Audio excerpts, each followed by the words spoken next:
8 is the new tin. ये मेरी जो है ना बड़ी स्ट्रॉन्ग ऑब्जर्वेशन है, और मैं बड़ा उससे इसको बल्कि मतलब अगर रिसर्च पेपर लिख दूँ थोड़े सर्वेस करके तो ये एक रिसर्च बन जाएगी। और आप यकीन करें सारी जितनी आप चीज़ें लेकर आएंगे ना, लड़कों का लड़कियों का आप डेटा देख लें, जो 8 ईयर्स के बच्चे हैं उनमें फिजियोलॉजिकल साइकोलॉजिकल दोनों चेंजेस ऐसी आ रही हैं जो कि पहले हमारे जैसे मैंने जनरेशनल बात की ना शुरू में, तो वही ये इंटर जनरेशनल डायनामिक्स है कि हमारे हमारे जब बड़े होने वाले टाइम पे जेन एक्स और मिलेनियल्स के टाइम पे जो एज थी इसकी एडोलसेंस की, वो 13 थी 14 थी। इस एज में बच्चे बड़े हो रहे होते थे और उनकी जो हार्मोनल चेंजेस हैं इस एज में आ रहे होते थे।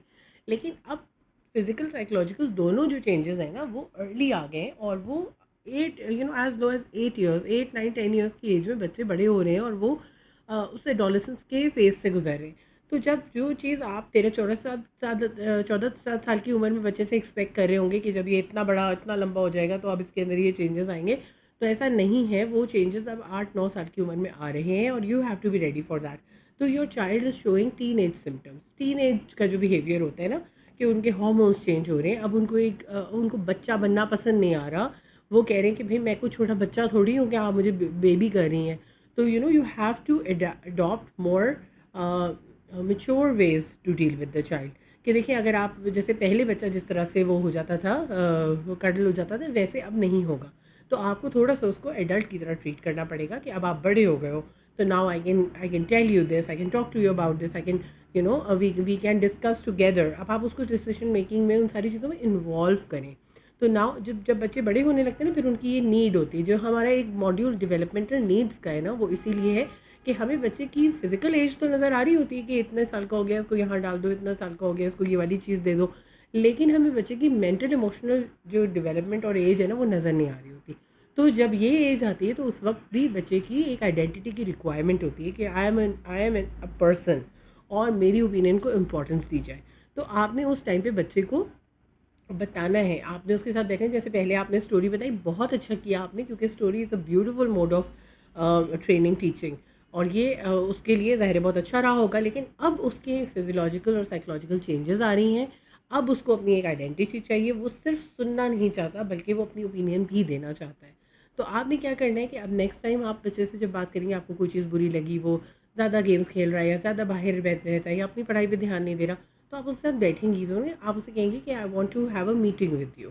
तो उसको इम्पॉर्टेंट फील होगा कि अब मुझे अपनी मम्मा को टाइम देना है।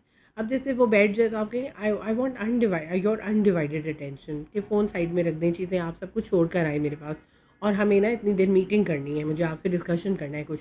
फिर आप अपनी कंसर्न्स उसके सामने रखें कि देखो बेटा, आप छोटे थे ये सारी चीज़ें थी, उस वक्त ऐसे होता था, लेकिन अब आप बड़े हो रहे हो, तो मुझे अब ये कंसर्न्स हैं, और मैं नहीं चाहती कि आप जो है कहीं पे किसी चैलेंज का शिकार हो या कहीं स्ट्रगल करो।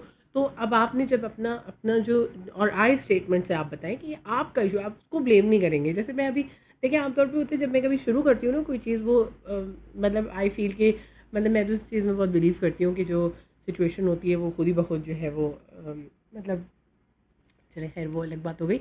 ये नो इट इट का जो हो जो सिचुएशन से आप गुजर रहे होते हैं ना, वो जो मैं शुरू से बातें बता रही हूँ ना, आप देखें वो आपके इसमें रिफ्लेक्ट करेंगी। तो अब जब आप बच्चे के साथ बैठेंगे और आप उसको आई स्टेटमेंट से अपना प्रॉब्लम बताएंगे, ये नहीं बताएंगे कि यू आर द प्रॉब्लम, आपको मैं ब्लेम करूँ कि आपने मुझे तंग करके रखा। भाई नहीं, आप ये बोले मैं बहुत परेशान हूँ, मैं ये सोच रही हूँ। अब आप बड़े हो रहे हो, पहले तो मैं ये कर लेती थी, अब आप मुझे बताओ how can we solve this problem.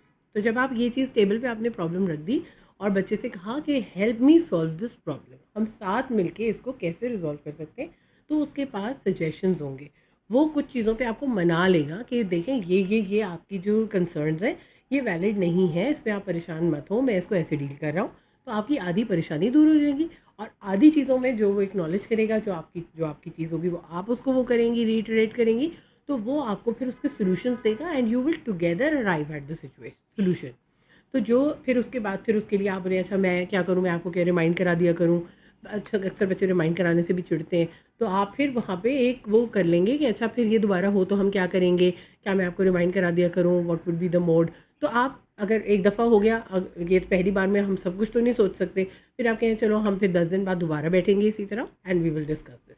तो ट्रस्ट मी, बच्चे का एक बिल्कुल अलग आपको रिस्पॉन्स मिलेगा। यू वुड नो कि बच्चा कैसे बड़ा हो गया, पता भी नहीं चला। तो ये आप कोशिश करें कि स्टोरीज से अब आप मीटिंग पे आ जाए, अपॉइंटमेंट लेके अपने बेटे के साथ मीटिंग करें।